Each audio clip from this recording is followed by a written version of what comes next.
তুলসী হিন্দু ধৰ্মৰ অন্যতম পবিত্ৰ উদ্ভিদ, যাৰ বাবে অধিকাংশৰ ঘৰতে তুলসী ৰোপণ কৰা হয়। প্ৰকৃততে তুলসীক দেৱীৰ মৰ্যাদা দিয়া হয়। ধৰ্মীয় বিশ্বাস অনুসৰি তুলসী ভগৱান বিষ্ণুৰ অতি প্ৰিয়, যাৰ বাবে তুলসীক হৰিবল্লভ বুলিও কোৱা হয়।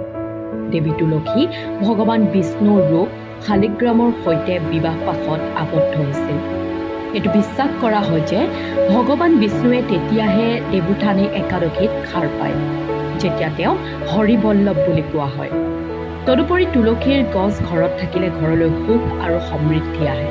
কিন্তু ঘৰত তুলসী থাকিলে কেতবোৰ বিশেষ দিশত মন দিয়া উচিত।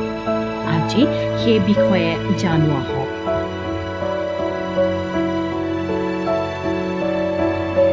তুলসী সদায় টাব বা যিকোনো পাত্ৰত ৰোপণ কৰিব লাগে। ইয়াক কেতিয়াও মাটিত পোনপটীয়াকৈ ৰোপণ কৰিব নালাগে, কিয়নো তুলসী অতি পবিত্ৰ, যাৰ বাবে মাটিত পোনপটীয়াকৈ ৰোপণ কৰাটো উচিত নহয়।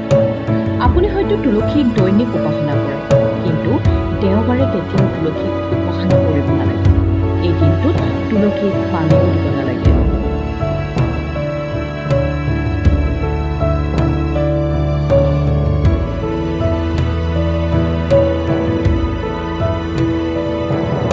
বাস্তুশাস্ত্ৰৰ মতে ঘৰৰ চোতালৰ উত্তৰ পূব বা উত্তৰ দিশত তুলসী গছ ৰোপণ কৰিব লাগে।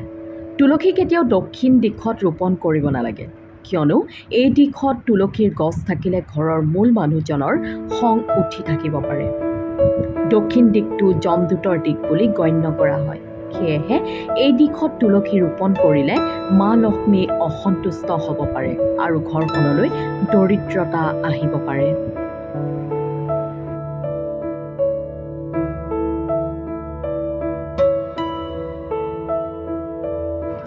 সূৰ্যোদয়ৰ পিছত তুলসীক কেতিয়াও স্পৰ্শ কৰিব নালাগে।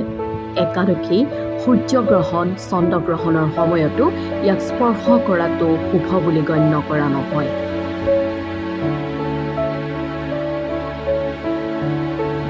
বিবাহিত জীৱনৰ বাবে তুলসীৰ প্ৰতিকাৰ। যদি আপোনাৰ বিবাহিত জীৱনত বিবাদ হয়, তেন্তে স্বামী আৰু পত্নীয়ে প্ৰতিদিনে তুলসীৰ তলত চাকি জ্বলাব লাগে।